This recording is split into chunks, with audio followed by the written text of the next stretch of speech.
Big boss OTT 2। जी हाँ दोस्तों, ये शो काफी अच्छा चल रहा है। इस शो के कंटेस्टेंट बड़े ही इंटरेस्टिंग हैं, क्योंकि OTT सीजन 2 है, मगर बिग बॉस तो बिग बॉस है। बिग बॉस के 16 सीजन हो चुके हैं। तो ये क्या नौसिखिए आए हैं बिग बॉस में? नहीं भाई नहीं, ये सब सीखे हुए कलाकार हैं और अपनी अपनी गेम खेल रहे हैं। जो आज अनाड़ी लग रहा है, कल को वही खिलाड़ी बनने वाला है। तो इस अनाड़ी और खिलाड़ी की बात करते हैं, और बात करते हैं अविनाश और अभिषेक की, कि इनमें खिलाड़ी कौन है और अनाड़ी कौन है।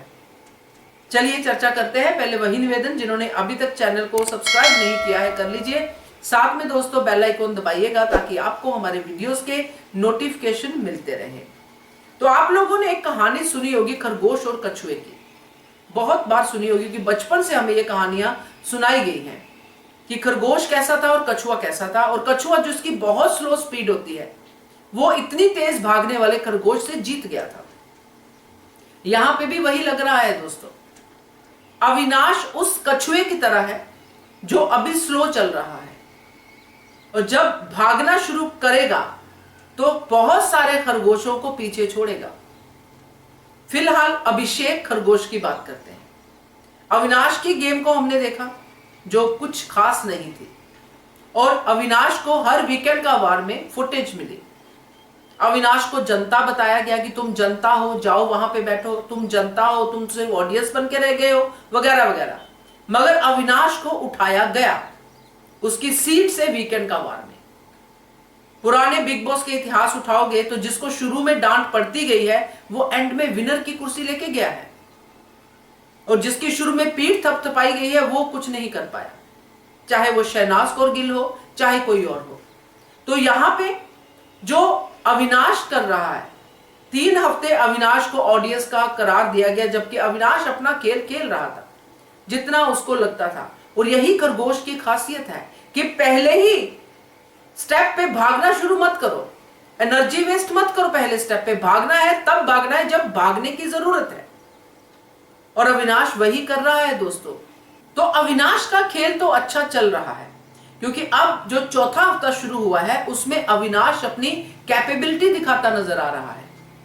अविनाश यहां तक पहुंच गया कि उसको कैप्टनसी का दावेदार बना दिया गया।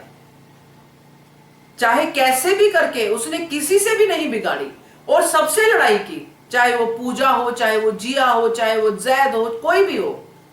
और अब सबके साथ मिलके चल रहा है, और एक अपना फलक के साथ अलग एंगल भी दिखा रहा है। यानी कि उसने अब अपने पर फैलाने शुरू कर दिए चौथे हफ्ते में। और आपने देखा कैसे वो क्लासरूम में कर रहा था, सबको एंटरटेन कर रहा था, और उसकी एंटरटेनमेंट अच्छी लग रही थी।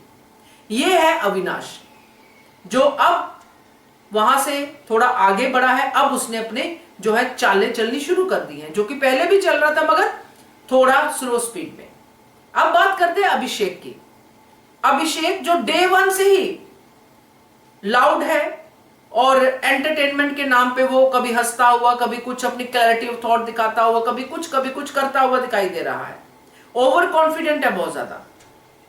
उसको लगता है कि मैं ऐसे करके सबका दिल जीत सकता हूं।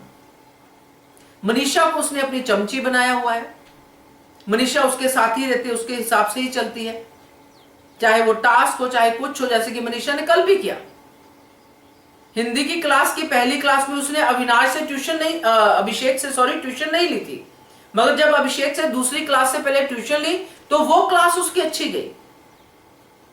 मनीषा को अपने हत्थे में किया हुआ है अभिषेक ने, जो सामने सबके ऐसा नहीं दिखाता है, सामने सबके मनीषा को डांट देता है, मगर पीठ पीछे सबके मनीषा को सुजेशन, एडवाइस, ऐसा कर वैसा कर करता हुआ दिखाई देता है।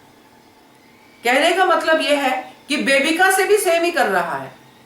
बेबिका से वो पिल्लो वाली लड़ाई कौन करता है? पिल्लो वाली लड़ाई किसी लड़की के साथ, जिसके साथ अच्छी ट्यूनिंग हो उसी के साथ करता है ना। और बेबिका के साथ वैसे गाली गलौज सब कुछ चलता है, और ये पिल्लो वाली लड़ाई भी चलती है। यानी कि ऑडियंस के हिसाब से गेम क्लियर नहीं है।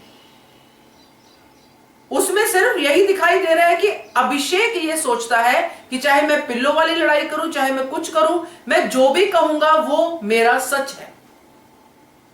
और यही ऑडियंस माने, और यही ओवर कॉन्फिडेंस है दोस्तों अभिषेक का। वो पूजा से भी जाके बात करता है, क्लैरिटी लेता है, सब लेता है, और यही बात वो बार बार सब पे क्लियर कर रहा है कि मैं बहुत थॉट्स में क्लियर हूं। मगर अभी मैंने जो बेबिका वाली बात बताई, जो मैंने मनीषा वाली बात बताई, यहां पे क्लैरिटी ऑफ थॉट बिल्कुल नहीं है दोस्तों। यहां पे सिर्फ गेम चल रही है। और उसकी अभिषेक की जो हंसी है, जो बात करने का स्टाइल है, ये सब यही दिखाता है कि मैं इन सब से बढ़िया हूं, मैं इन सब से आगे हूं, मुझे बिग बॉस खेलना आता है। और यही ओवर कॉन्फिडेंस खरगोश में भी था कि मैं ही विनर हूं, मुझे क्या पड़ी है, मैं चलता हूं आराम से, रेस्ट कर लेता हूं, जीतना तो मुझे ही है, क्या प्रॉब्लम है। तो यहीं पे खरगोश मात खा गया, और यहीं पे अभिषेक भी मात खाएगा इस ओवर कॉन्फिडेंस में। क्योंकि कल के क्लासरूम में जैसे ही उसने, बेबिका ने उसके मम्मी पापा की बात की जो गलत थी, मगर उसके बाद जो फूल जड़े हैं अभिषेक के मुंह से, वो और ज्यादा गलत थे। किसी गलत को गलत कहना बहुत सही है कि आप गलत को गलत कहो, बिल्कुल सही है, मगर आप उसके ज्यादा डबल ट्रिपल गलत होते हो तो आप भी सही नहीं रहते हो। और यही गलती अभिषेक कर रहा है। तो ये ओवर कॉन्फिडेंस ही अभिषेक को ले डूबेगा दोस्तों। और अविनाश का ये जो खरगोश वाला चाल है, ये आगे ले जाएगा, क्योंकि अविनाश और अभिषेक दोनों ऐसे ही दिख रहे हैं मुझे। तो मैं तो ये सोच रही हूं कि अविनाश और आगे जाने वाला है और अभिषेक और पीछे आने वाला है। तो आपका क्या कहना है, क्योंकि अभी नए कंटेस्टेंट भी आएंगे वाइल्ड कार्ड एंट्री, तो ये और ज्यादा यूट्यूब का एक और बंदा आएगा तो और ज्यादा अभिषेक का जो है डाउनफॉल जा सकता है, और अविनाश और शाइन कर सकता है। तो लेट्स सी क्या होता है। मगर मेरा यही कहना है, जितना मैंने इस शो को अभी तक देखा है और जितने मैंने बिग बॉस अभी तक देखे हैं, तो आपका क्या कहना है जरूर कमेंट कीजिएगा। देखते रहिए channel hungry spirits. Thank you so much. Subscribe to our channel by clicking the subscribe button. Click the bell button and enjoy the latest uploads from our channel.